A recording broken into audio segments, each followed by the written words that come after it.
waa mbokk yi xibaaru diaspora nekk information yi gën a fës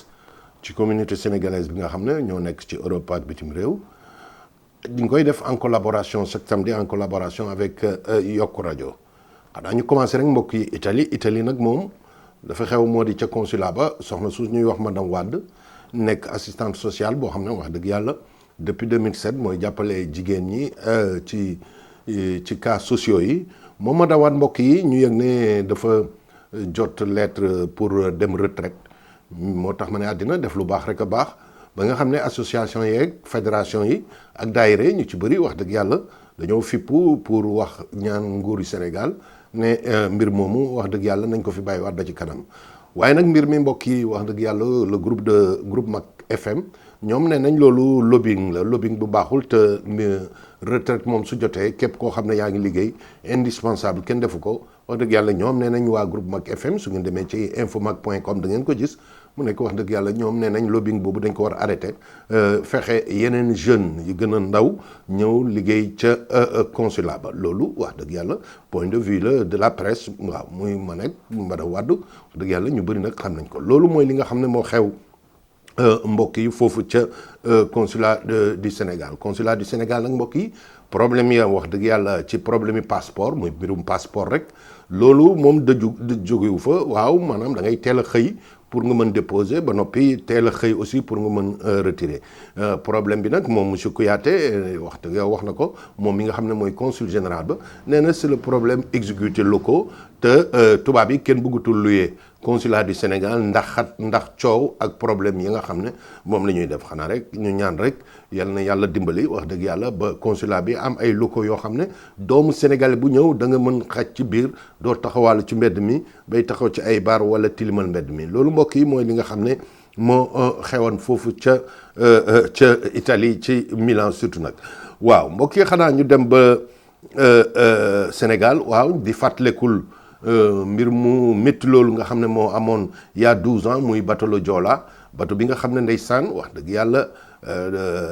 ñu bëri gaañ woon ñi naan 1800 ñi naan 2000 personnes ñàkk nañ seen baat wax dëgg yàlla ñu ngi koy anniversaire bi donc moo jot waxtu wi ba noppi ñàkkul ne doomu Sénégal yi nga xam ne ñu ngi nekk ci bitim réew ñu ci bëri amoon nañ ci ay mbokk ki nga xam ne sax moo alerté woon mbir mi moom ma nga Espagne mu nekkoon benn marin waaw bu liggéeyoon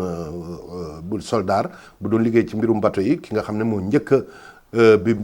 bateau bu suuxee nga xam ne moo njëkk avertir le gouvernement du Sénégal ne dafa fay ba dem ci beneen bateau jël ko fu mu dugg au gouvernement du Sénégal kooku mbokk yi ñu fàttali rek sénégalais la te mu nga vivre actuellement en Espagne mbokk yi aussi ca Sénégal wax dëgg yàlla information yu bëri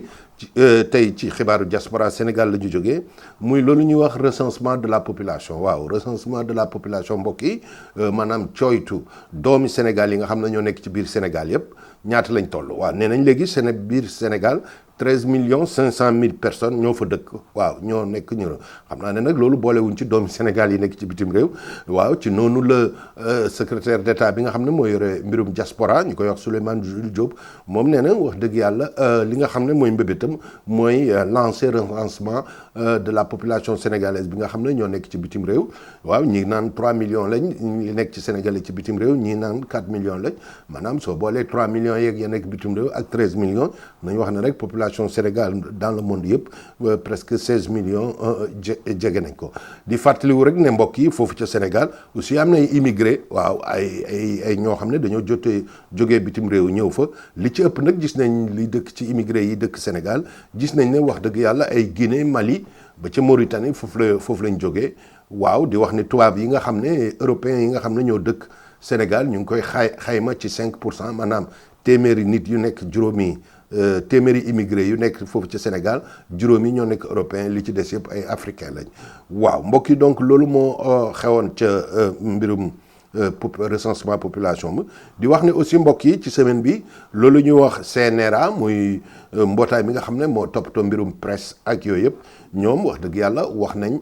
nañ def nañ seen rapport ba jox ko président de la République li nga xam ne président de la République wax na ko nee na wax dëgg yàlla lépp loo xam ne ci mbirum presse lu am importance la pour réew mi fu mu toll gën a jox nit ñi xel gën a may nit ñi courage loolu liggéey presse la te mu ngi ci rafetlu mbir moomu xanaa rek muy ñaan rek comme niñ ko ñun faral di ñaan fii ci Jolof TV ak ci yeneen revue de journaux yi nga xam ne ñu moom la ñuy liggéeyee wax dëgg yàlla muy loolu ñuy wax responsabilité waaw responsabilité gis ngeen ko ci problème yi Ebola bi mu amee am na ci journaux yoo xam ne wax dëgg yàlla dañoo juum ñu ñaan rek loolu parce que journal revue de presse dafay war a def cohésion sociale waa di informer nag mais aussi nekk loo xam ne aussi di dénoncer mais nag lépp loo xam ne ñu ngi koy def ñu war ko teg ci ay preuve waaw mbokk yi di leen fàttali rek ne fii ci Jolof TV waaw wax dëgg yàlla ci xibaaru diaspora am na yeneen ci yu ñuy yëngu di leen nettali émission bi nga xam ne man Baye Diouf maa koy animé sur Nuyo reprendre na depuis Nuyo sur Mak FM reprendre na depuis samedi dernier waaw mu nekk émission boo xam ne première émission boo xam ne mbokk yi mooy wax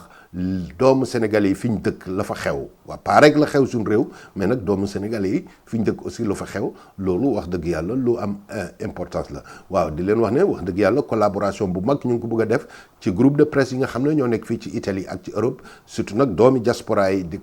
di ci yëngu surtout nag li nga xam ne moo war a xew Sénégal loolu ñuy wax télévision numérique mbokk yi waaw jógee ci analogie dem ci numérique dafa war nag doomi sénégalais yi wax nañ ko ci suñu émission xelaatu diaspora yële passé doomi sénégalais yi nga xam ne ñu nekk ci bitim réew ci seen liggéey yu rafet dañ ci war dugal seen loxo pour indi développement ak koom-koom gu mag ca Sénégal mbokk yi ñu ngi leen di nuyu di leen jox rendez-vous donc